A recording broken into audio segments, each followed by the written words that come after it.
मरने के फौरन बाद आपने देखा होगा कि मुर्दे के अंगूठे पैर के बांध दिए जाते हैं। बाज लोगों का ये जबड़ा भी बांध दिया जाता है। इसके पीछे बहुत बड़ा रीजन है, क्योंकि जो रूह का ताल्लुक जिस्म के साथ है, वो जब तक रूह जिस्म के अंदर है उसके जिस्म की हरारत मौजूद होती है, बाकी रहती है, और उसका जिस्म काम करता है। लेकिन रूह निकलने के बाद की कंडीशन को कुरान ने बयान किया, अलहुम अर्जुलुन यमशून बिहा अम लहुम अयदी यब्तिशून बिहा अम लहुम आयुन युबसिरून बिहा, कि देखो आज इसके हाथ मौजूद है, उठाने की ताकत नहीं है, आज कान मौजूद है, सुन नहीं सकता, आंखें मौजूद है, देख नहीं सकता, क्योंकि हमारे सामने जिस्म होता है, हम देख रहे होते हैं कि भाई सब कुछ मौजूद है, लेकिन उसकी रूह का ताल्लुक उसके जिस्म के साथ कट चुका होता है। उसकी बॉडी अकड़ना शुरू हो जाती है, उसकी बॉडी टाइट होना शुरू हो जाती है। तो इसलिए आपने देखा होगा पैरों को, मुर्दे के पैरों को, जो मरहूम जो होता है, जिसका इंतकाल हो जाता है, उसके पैरों को आपस में मिला के उसके पैरों में एक रस्सी, सुतली या फीता वगैरह बांध दिया जाता है, कोई चीज बांध दी जाती है, ताकि इसके पैर फैले ना। क्योंकि जो रूह निकलने के बाद जो आज जिस हालत पे जैसे होता है वो उसी हालत पर फिर रहता है। और मुंह बाज लोगों का अगर खुल जाता है तो यहां पर एक पट्टी उनके बांध दी जाती है, ताकि इनका जो मुंह है वो इसी तरह से रहे, मुंह फैल न जाए।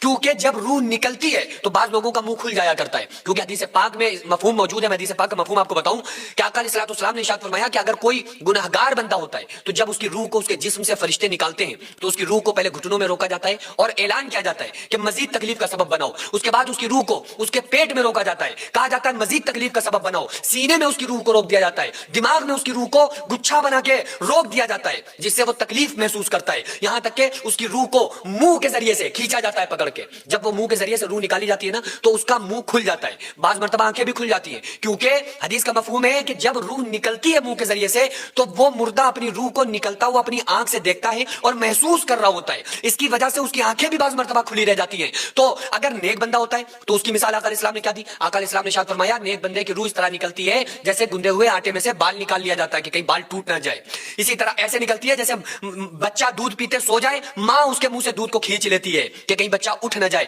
इतनी आसानी के साथ। और गुनहगार, बेनमाजी, फासिक, फाजिर की जब रूह निकलती है तो आका अलैहिस्सलाम ने इरशाद फरमाया, उसकी कैफियत बताई कि इस तरह रूह निकलती है जैसे खारदार कांटेदार दरख्त के ऊपर भीगा हुआ ऊन डाला जाए और उस ऊन को खींच लिया जाए, जिस तरह वो ऊन तार तार हो जाता है, इसी तरह बेनमाजी और फासिक फाजिर की हड्डियों को तोड़ के रख दिया जाता है। आका अलैहिस्सलाम ने इरशाद फरमाया कि गुनहगार को मौत की ऐसी तकलीफ होती है कि अगर जैसे जिंदा बकरी की खाल उतारी जाती है ऐसी तकलीफ होती है, जैसे जिंदा चिड़िया को आग में भूना जाता है ऐसी तकलीफ होती है, जैसे 300 जगह तलवार से काटा गया हो। आका अलैहिस्सलाम ने इरशाद फरमाया, ऐसी उस वक्त उसको प्यास लगती है कि अगर समंदर पिला दो तो भी उसकी